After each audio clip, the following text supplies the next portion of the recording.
The Norwegian Gene Technology Act from 1993 emphasizes that the deliberate release of LMOs should have no detrimental effects on health nor the environment. And this is fully in line with the legislation in other countries as well. But in addition, the Gene Technology Act of Norway also establishes that socio-economic criteria like ethics, societal utility and sustainable development are important assessment criteria. In this way, Norway has incorporated socio-economic considerations in our decision making. And this is then in line with Article 26 of the protocol.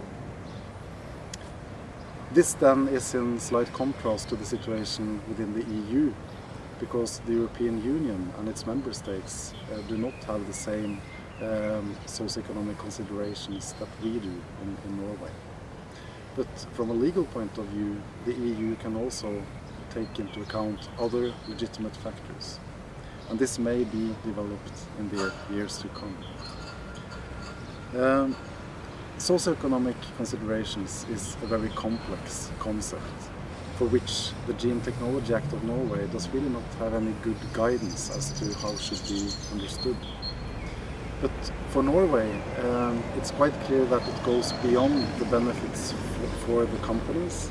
It goes beyond the benefits for consumers and producers. It's also got to do with third parties and third-party considerations. And in order to assess this properly, we have established an advisory committee called the Norwegian Biotechnology Advisory Board, which is appointed by the Norwegian government. And this advisory committee assesses ethics, sustainability and social utility in LMO applications specifically. We also involve the public by arranging public hearings and open meetings. Now, Norway is not a member of the EU, but we are part of the European Economic Area Agreement. And through this we get access to the LMO applications that are circulating in the EU system. And when we try to perform our more comprehensive assessment of LMOs, we find that the applications do not really have the information and the data that we need in order to perform these assessments. So this is a problem for us and very challenging. So we ask for more information, and at the same time we try to develop our system further. So right now we are trying to develop more trade-specific guidelines in the assessment of sustainability and benefit to the society.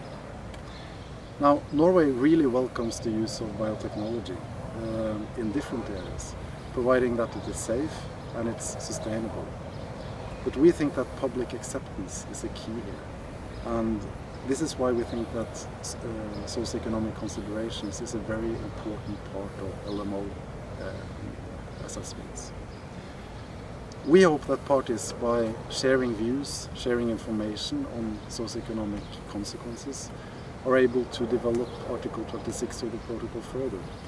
And in this way, parties who wishes to do so will be able to perform their own socio-economic considerations prior to import decisions.